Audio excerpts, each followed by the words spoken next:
Hello, my name is Brody Oliver, and I will be walking you through my CFD project analyzing the aerodynamic performance of the NACA 4412 airfoil.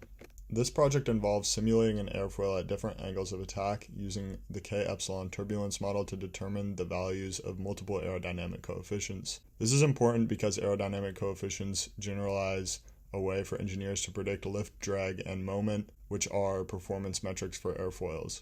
The results will be compared to NACA report number 563 and results from the analysis tool Xfoil. First, coordinates along the outline were generated using Airfoil tool software. 100 points were generated, which were sent to a .txt file. A polygon was created in COMSOL. The points were imported as the data source, resulting in the following profile. A 3 meter by 3 meter box was created around this airfoil shape. The NACA report uses a Reynolds number of roughly 3 million, which corresponds to an inlet velocity of around 45 meters per second. The K-epsilon turbulence model was used as stated prior, and the incompressible flow model was used as the maximum Mach number never exceeds 0.3. The following angles of attack were used. Inlets were defined using a velocity field boundary condition, and outlets were defined using a zero pressure boundary condition. The following were defined as the inlets and outlets for various angles of attack. The surface of the airfoil was always assigned a no-slip boundary condition. The coefficients that were analyzed for were the normal force, the chord force, and the coefficient of lift, representing normalized forces along the airfoil in different directions. The induced angle of attack, which is the angle between the local flow and the undisturbed flow, and the normalized gauge pressure, also known as the coefficient of pressure. A 2D airfoil analysis tool called Xfoil was used to validate the COMSOL model. COMSOL and Xfoil results for pressure distribution at zero angle of attack and lift coefficients across different angles of attack were compared. Pressure distribution, especially along the top surface, shows strong agreement between the two models. However, COMSOL predicts a much larger negative pressure spike along the bottom surface than Xfoil does. Good agreement is also seen between predicted coefficients of lift at different angles of attack. However, in general, COMSOL predicts slightly lower magnitudes than Xfoil does.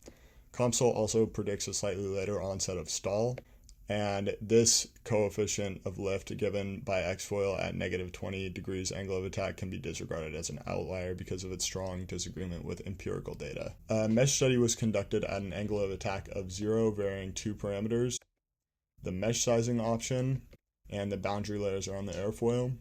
A finer mesh sizing with 16 boundary layers was selected as appropriate for this problem, and the insignificant change in values and low calculated momentum and mass flux balances indicate a properly sized and accurate mesh. Numerically calculated and empirically determined normal force coefficients were compared.